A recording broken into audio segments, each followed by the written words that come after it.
Hi guys, welcome back to humour TV. So guys, आज की मेरी वीडियो में मैं आपको कुछ चैलेंजेस के बारे में बताऊंगी जो कि कैपिटल गेट ऑफ दुबई को बनाने में आए हमारे सामने। गाइस, आप लोग जानते हैं कि कैपिटल गेट ऑफ दुबई जो है वो एक साइड की तरफ ज़्यादा झुका हुआ है, जिसकी वजह से वो फिज़िक्स के लॉस को बहुत ज़्यादा चैलेंज करता है। इस वजह से इसको बनाने में बहुत ज़्यादा डिफ़िकल्टीज आई, और ये कौन सी डिफ़िकल्टीज थी ये इस वीडियो में मैं आपको बताऊंगी। तो गाइस, जो कैपिटल गेट ऑफ दुबई है, इसकी टोटल लेंथ 524 फीट्स है। ये इतना ज़्यादा लंबा तो नहीं है, मगर इसको बनाना बुर्ज खलीफा से भी ज़्यादा मुश्किल था। तो गाइस, ये जो टावर है ये पेरिस के पीसा टावर से 5 टाइम ज़्यादा एक तरफ को गिरा हुआ है। यानी इस बिल्डिंग को, यानी कैपिटल गेट ऑफ दुबई को यूनिक यही चीज़ बनाती है कि एक साइड पर बहुत ज़्यादा झुका हुआ है। अब गाइस, मुश्किल बात ये थी कि इतनी ज़्यादा हाइट पर आके और इतने ज़्यादा वेट का इस तरह से एक साइड पर ज़्यादा झुकना और उसको पॉसिबल बनाना बहुत मुश्किल काम था, क्योंकि फिज़िक्स के लॉ के हिसाब से अगर एक साइड पर आकर इतना ज़्यादा वज़न हो तो वो चीज़ फ़ौरन गिर जाती है। यानी ये बिल्डिंग गिरने का पूरा 100% चांस था। ये बिल्डिंग कैसे बनाई गई, किसने बनाई गई, और इसके चैलेंजेस हम इस वीडियो में डिस्कस करेंगे। तो बगैर देर किए अपनी वीडियो को शुरू करते हैं। तो गाइस, 2007 के अंदर बिन जाहिद अल नहयान ने ये बिल्डिंग बनाने का सोचा। इस बिल्डिंग को इस तरह से डिज़ाइन इस वजह से किया गया क्योंकि आप सब लोगों को पता है कि आजकल आर्किटेक्चर में हम सब लोग एक दूसरे से आगे बढ़ने की कोशिश कर रहे हैं। हर मुल्क यानी हर डेवलप्ड कंट्री ऐसी ऐसी जगह बनाना चाहता है, ऐसी ऐसी चीज़ें बनाना चाहता है, इसको देखने के लिए दूर दूर से लोग आए। सो दुबई के इस शेख ने ये बिल्डिंग इस वजह से बनाई कि दूर दूर से टूरिस्ट इस बिल्डिंग को देखने के लिए आए। इस बिल्डिंग को यूनिक बनाने के लिए उन्होंने इन चीज़ों की डिमांड की। उन्होंने कहा कि बिल्डिंग जो है वो खूबसूरत होनी चाहिए, इसके अलावा फिज़िक्स के लॉस को जो है वो चैलेंज करती हो। इस तरह ही ये सब चीज़ें, ख्वाहिशें पूरी करने के लिए उन्होंने अपने कज़न को अपॉइंट किया, यानी शेख सुल्तान को। शेख सुल्तान ने आगे इस अमल पे, यानी इस प्लान के ऊपर अमल किया। सो गाइस, उन्होंने अमेरिका की एक कंपनी RMJM को अपॉइंट किया, जिससे उन्होंने इस बिल्डिंग का डिज़ाइन बनवाया और इस बिल्डिंग को एग्जैक्ट 18 डिग्री पर आके रोटेट करवाया। ये सब किस तरह हुआ और इसमें कौन से चैलेंजेस आए थे, ये चैलेंजेस आपको इस वीडियो में मैं बताऊंगी। सो चैलेंज नंबर 1 ये था। सो गाइस, फर्स्ट चैलेंज जो है वो हमारी आर्किटेक्चर कंपनी को आया था, यानी RMJM को सबसे पहला चैलेंज फेस करना पड़ा था। उन्होंने बहुत सारे जो थे वो डिज़ाइन बनाए, लेकिन सुल्तान को उनमें से कोई भी डिज़ाइन पसंद नहीं आया और डिज़ाइन बार बार रिजेक्ट हुए। लेकिन एंड में फिर नील वैन रन ने जो है वो एक ऐसा मॉडल बनाया जो कि फाइनल सुल्तान ने उसको पास कर दिया। ये मॉडल जो है आप लोग कैपिटल गेट ऑफ दुबई की सूरत में आज देख सकते हैं। तो गाइस, इसको बनाने के लिए, इसकी इंस्पिरेशन लेने के लिए उन्होंने दुबई की सैंड और सी की तरफ से ली। यानी उन्होंने जो बिल्डिंग थी उसको एक वेव की तरह बनाई, सी की वेव की तरह उसको ऊपर से झुका हुआ करके बनाया, और जो उसका नीचे वाला बॉटम था उसको सैंड की तरह से उन्होंने ऊपर नीचे करके डिज़ाइन किया। ये डिज़ाइन तो पास हो गया, लेकिन सबसे बड़ा चैलेंज और दूसरा चैलेंज जो यहाँ पर उनको आया वो ये था कि इस बिल्डिंग को बनाने का, इस बिल्डिंग को बनाना टोनी आर्किटेक्चर बोर्ड ने स्टार्ट किया। ये काम जो है वो सबसे ज़्यादा मुश्किल काम होने वाला था। सो गाइस, इसकी सबसे पहले बुनियाद बनाई गई और इसके बुनियाद को उन्होंने इस तरह से डिज़ाइन किया कि ये बिल्डिंग जो है वो गिरे ना। क्योंकि जो ये बिल्डिंग थी इसकी टॉप से लेके बॉटम तक का जो डिफरेंस आना था, यानी जहाँ से जाके कर्व होती थी वहाँ से टॉप से लेके बॉटम तक का इसका डिस्टेंस 108 फीट का होना था। 108 फीट का ये डिस्टेंस बहुत ज़्यादा बड़ा डिस्टेंस था, जिसकी वजह से जो है वो वेट वो एक साइड से ज़्यादा हो जाना था, जिसकी वजह से बिल्डिंग गिर भी सकती थी। तो इस मौके पर इन्होंने ये बात सोची कि इसको किस तरह से बनाया जाए। उन्होंने जब इस बिल्डिंग की बुनियाद डाली तो उसके अंदर 400 कंक्रीट से भरे हुए आयरन पाइप डाले, यानी उन्होंने इस बिल्डिंग को मोटे मोटे लोहे के पाइप्स पर खड़ा किया।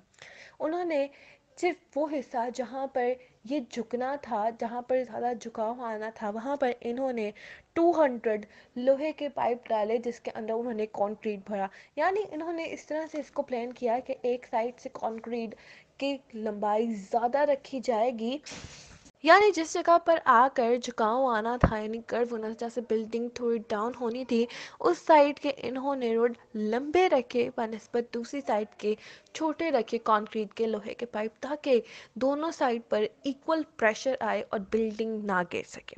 सो गाइस, इसके बाद ये तो उनका था कि बेसिक बुनियाद किस तरह से डालनी है ये प्लान, और उन्होंने ये प्लान तो अच्छी तरह से कर लिया था, वर्क कर लिया था। लेकिन उनको जो चैलेंज नंबर 3 आया वो सबसे मुश्किल। सो गाइस, चैलेंज ये था कि उनको बुनियादें डालने के लिए बहुत ज़्यादा डीप खुदाई करनी थी, और उस खुदाई को करने के लिए कम से कम 8 मंथ्स रिक्वायर थे, क्योंकि यहाँ से तकरीबन 9,600 टन मिट्टी निकलनी थी, जो कि 1600 एलिफेंट्स के वेट के बराबर है। यानी इतनी ज़्यादा मिट्टी निकालने के लिए वक्त भी ज़्यादा चाहिए था। लेकिन जो चैलेंज यहाँ पर आया वो ये था कि सुल्तान ने बिल्डिंग बनाने की डेडलाइन दे दी थी। उन्होंने ठीक 2 साल बाद इस बिल्डिंग बनाने की डेडलाइन दे दी थी। यानी वहाँ पर फ्यूचर एनर्जी सबमिट होने वाला था तकरीबन 2 साल बाद, जिसके ऊपर सुल्तान ने डेडलाइन दे दी कि तब तक ये बिल्डिंग तैयार हो जानी चाहिए। सो गाइज, अब इनके पास सिर्फ और सिर्फ 24 मंथ्स थे यहाँ की पूरी बिल्डिंग कंप्लीट करने के, फाउंडेशन बनाने के, इसके साथ साथ तमाम इंटीरियर भी डिज़ाइन करने के और बनाने के लिए। सो गाइज, अब इनके पास बहुत ज़्यादा कम वक्त था और इनकी यहाँ पर मुश्किल मज़ीद ज़्यादा हो गई थी। गाइज, यहाँ पर इन्होंने डिसाइड किया कि इस बिल्डिंग को बनाने के लिए 2,15,00,000 kg सीमेंट और इसके साथ साथ 30,60,00,000 जो टन है हमारा वो लोहे का इस्तेमाल हुआ। गाइस, ये बिल्डिंग जो है वो बहुत ही मुश्किल साबित हुई थी इन आर्किटेक्चर्स के बारे में। तो अब यहाँ पर इनको एक और मज़ीद चैलेंज आया सामने। वो चैलेंज ये था कि दुबई के अंदर टेम्परेचर जो है वो दिन में तकरीबन 50 डिग्री सेल्सियस पर चला जाता है, और इतने ज़्यादा टेम्परेचर में कंक्रीट ने फ़ौरन ही सूख जाना था। इनको अब ऐसा कोई मशवरा, कोई ऐसा आइडिया सोचने की ज़रूरत थी कि जिसके ऊपर कंक्रीट इतनी जल्दी ना सूखे। तो इन्होंने इसका ये हल निकाला कि उन्होंने कंक्रीट को गर्म या नॉर्मल पानी में डिज़ोल्व करने के बजाय उन्होंने इसको ठंडे पानी में घोलने का सोचा। वो फैक्ट्री से रोज़ बर्फ़ मंगवाते थे और उस बर्फ़ को पानी बना के उसके अंदर कंक्रीट घोल के इस्तेमाल करते थे। इसके साथ साथ उन्होंने एक और ये डिसीजन लिया कि उन्होंने इसकी फाउंडेशन बनाने का काम दिन में नहीं बल्कि उन्होंने रात में किया। अगर दिन में फाउंडेशन बनाई जाती तो टेम्परेचर ज़्यादा होने की वजह से कंक्रीट फ़ौरन सूख जाता, जिसकी वजह से इस कोर के अंदर क्रैक आने की खदशा था। क्रैक आते तो ये बहुत बुरी हरकत हो जाती, यानी बिल्डिंग गिर भी सकती थी इन क्रैक्स की वजह से। सो गाइस, ये जो कंक्रीट थे इनको बनाने में इस पूरे के पूरे टेम्परेचर को सो गाइस, इस पूरे की पूरी फाउंडेशन को बनाने के लिए इनको पूरी 150 नाइट्स लगी, यानी 5 महीने में इसकी पूरी फाउंडेशन तैयार हुई।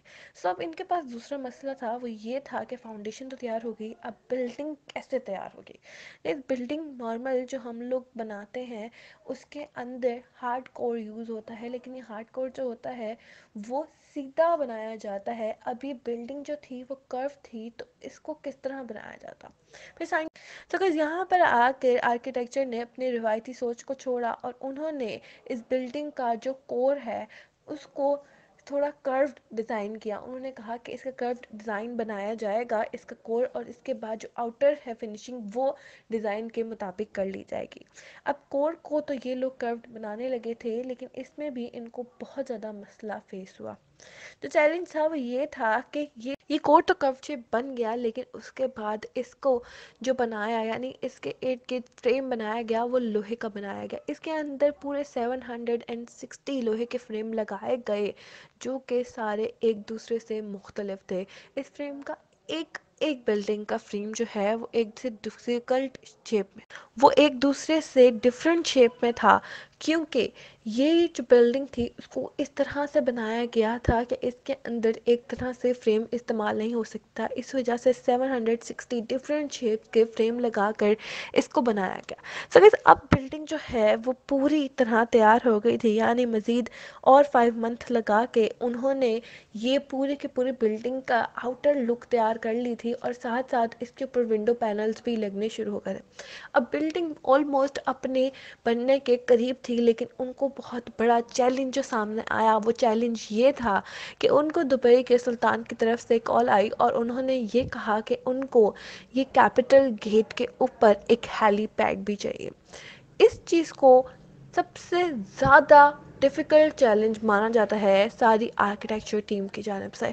सो इस ये बिकॉज क्योंकि ये कर्व्ड शेप में बनी हुई एक बिल्डिंग थी जिसका ऑलरेडी वेट इतना ज़्यादा हो गया था कि वो साइंस के रूल्स को बहुत हद तक चैलेंज कर रहा था। इससे ज़्यादा मज़ीद कोई ऑप्शन नहीं बची थी, लेकिन इसके बावजूद इसके ऊपर इतना ज़्यादा वज़न डाल दिया गया था कि वो अपनी मैक्सिमम कैपेसिटी पे पहुंच गया था। अब यहाँ पर अगर हेलीपैड का और हेलीकॉप्टर का वज़न इसमें ऐड किया जाता तो बिल्डिंग के गिरने का डर था। तो फिर यहाँ पर आर्किटेक्चर टीम ने दोबारा से सारी मेजरमेंट्स लेना शुरू की और इस बात का फैसला किया कि इसको किस तरह बनाया जाए, क्योंकि शेख को इनकार तो वो कर नहीं सकते थे। सो गाइस अब के बाद उन्होंने जो डिज़ाइन बनाया वो उन्होंने अमेरिका में एक कंपनी को टेस्ट करने के लिए भेजा जो कि विंड एक्सपर्ट थे। वहाँ पर जब इसको टेस्ट किया गया तो इस बात का इल्म हुआ कि यहाँ पर हेलीपैड तो बन सकता है और हेलीकॉप्टर भी लैंड हो सकता है, यानी वज़न इसका अफोर्ड कर लेगी ये बिल्डिंग। लेकिन जो मेन यहाँ पर इशू आया वो ये था कि अगर इतनी हाइट के ऊपर यानी इतनी कर्व्ड शेप के ऊपर हेलीकॉप्टर लैंड करेगा तो उसके क्रैश होने के 80% चार्जेस थे, क्योंकि दुबई में हवाएं बहुत ज़्यादा तेज़ होती हैं जिसकी वजह से ये प्लेन क्रैश हो सकता था। यानी क्योंकि दुबई में विंड बहुत ज़्यादा होती है और विंड के प्रेशर से हेलीकॉप्टर अगर यहाँ पर लैंड कराया जाता तो हेलीकॉप्टर ने लैंड होने से पहले ही क्रैश हो जाना था। तो इस सिचुएशन में आकर इनके लिए ये सबसे बड़ा चैलेंज सामने आया।